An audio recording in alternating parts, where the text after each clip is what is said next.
Do you want house prices to be higher or lower? I think they should go down, but relax. Few people agree with me, especially people who already own a home or four, and especially politicians. Try telling 2/3 of voters that you want the price of their biggest asset to fall. To avoid this awkward reality, we don't talk about house prices as a policy problem.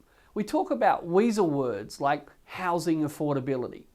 While virtually everyone agrees houses should be more affordable, virtually no one can tell you what affordable means.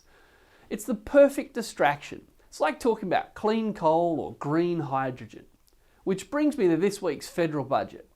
The government knows it must do something about housing affordability, but it obviously doesn't want house prices to fall.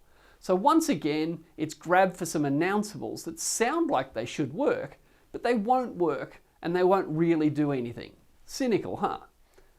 Housing announcables are always framed as a way to give a preferred group of home buyers a leg up, when in reality, all they do is give existing homeowners a windfall.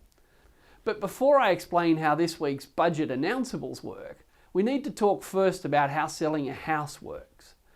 People selling a house want to get the highest price they can. Whether they sell at auction or private treaty, they want to find the person who's willing and able to pay the highest amount of money. Competition between bidders is good for sellers. The more competition between bidders, the better it is for sellers. So imagine there's 10 people at an auction and we offer one of them an extra $20,000 to put towards their deposit. If that person's keen on winning the auction, they'll likely say, sure, that's great. With more cash, I can bid a higher price. I can even borrow more from the bank. Win-win. Now, if we only offered the bonus $20,000 to one bidder, we'd have definitely given them a leg up. But if we make the same offer to the 10 people at the auction, then the only people we've helped are the previous owner of the home, who gets a windfall, and of course we've helped the banks, who make a bigger profit off bigger loans. So back to the budget. On Tuesday night, the government lifted the amount of money that people could deposit in their concessionally taxed First Home Super Saver scheme from $30,000 to $50,000. The First Home Super Saver scheme allows people to save some tax while they're saving for their home deposit by parking their deposit in their super fund until they're ready to buy a home. And while the First Home Super Saver scheme does nothing to lower the price of houses or to help people on low incomes save much, it does help people save a little bit of tax on the interest they earn on their deposit while they're saving up.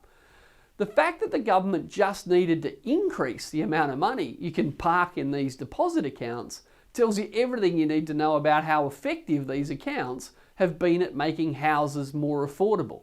Now we need to help people get a $50,000 deposit, not a $30,000 deposit. Another old favourite is grants. Grants for first home buyers. And they've got a long and failed history in Australia, but they never lose their appeal.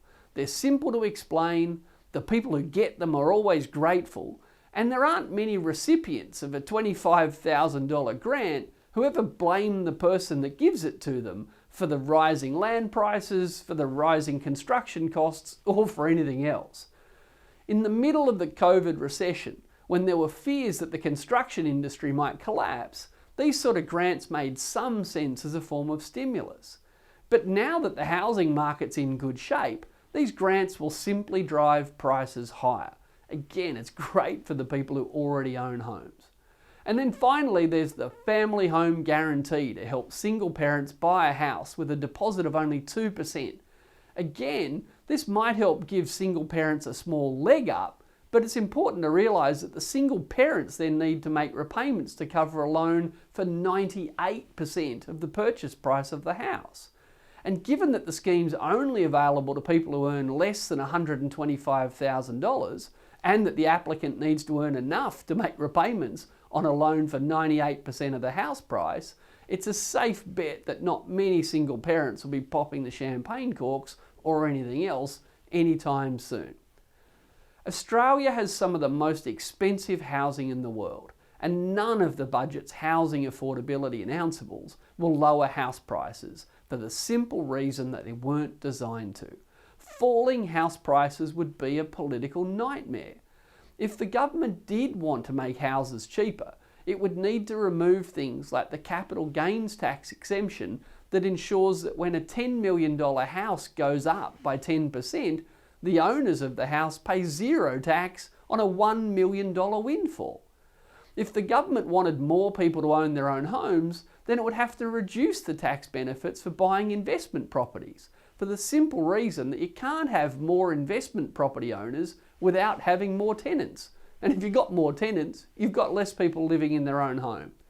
And finally, if the government really wanted to help single parents, retirees, low-paid workers, or anyone who can't afford to buy a house, the obvious thing would be to spend more building more public housing or increase rent assistance. But fear not, existing homeowners, none of these things are going to happen. We're not going to change the tax system in a way that will hurt you.